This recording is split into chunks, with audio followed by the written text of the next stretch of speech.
Hello everyone and welcome back to my channel. Today I am going to discuss about nucleic acid. First, I will discuss what are the historical highlights, what are the basic types of nucleic acid.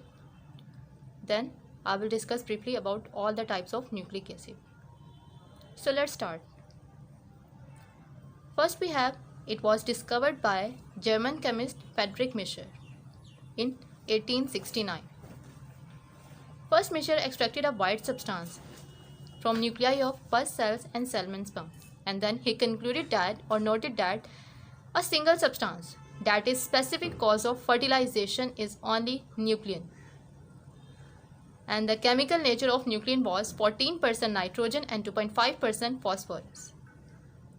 So he named this substance nuclein. As the nuclein was acidic in nature, so that's why the name called nucleic acid. After that, the basic structure of nucleic acid was determined by biochemist P.A. Levin. So he is all about the nucleic acid. It was discovered by Friedrich Mischer, acidic in nature, 14% nitrogen, 2.5% phosphorus, and the basic structure was given by biochemist P.A. Levin. Now, let's discuss what are the basic types of nucleic acid. We know that nucleic acid are non-protein nitrogenous substances, and these are made up of monomeric units. These monomeric units are known as nucleotides. Next we have types of nucleic acid. We have two types of nucleic acid. First, DNA or deoxyribonucleic acid. Second, RNA or ribonucleic acid. The monomeric units for DNA, deoxyribonucleotides, and for the RNA we have ribonucleotides. These both types of nucleic acid helps in storage of genetic information and also in genes expressions.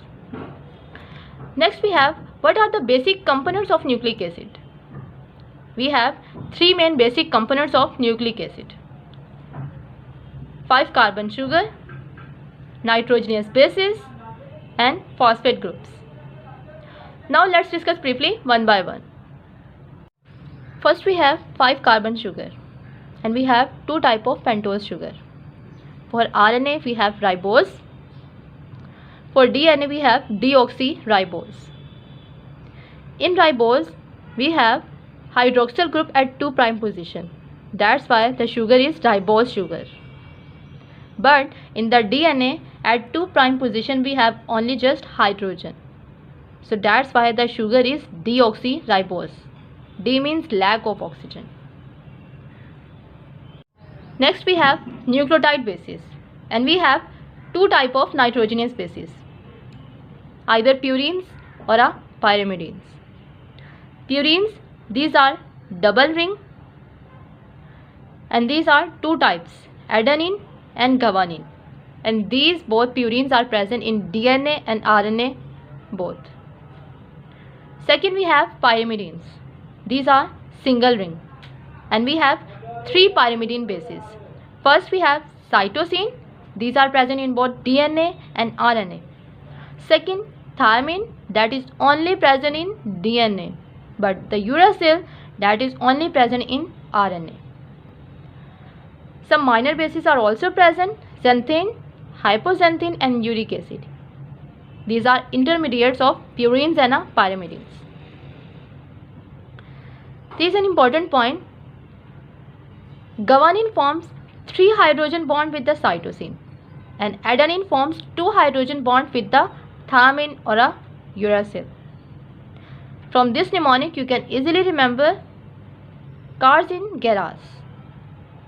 Cars C, garage G.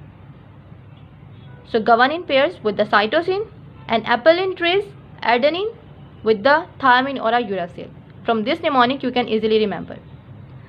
And here we have a structure of purines that are double ring structures, and here we have a pyrimidines that are single ring structures.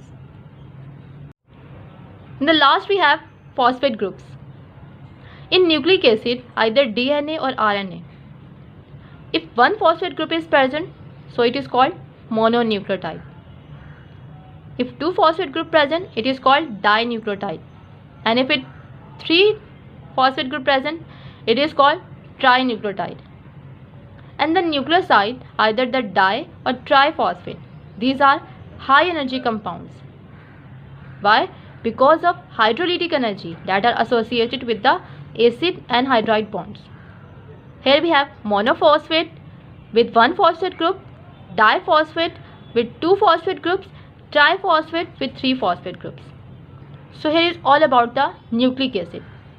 And in this video we have discussed what is nucleic acid, what are the types of nucleic acid, basic components of nucleic acid, and description about the basic components of nucleic acid. If you like this video, please don't forget to subscribe and share. Thank you and take care.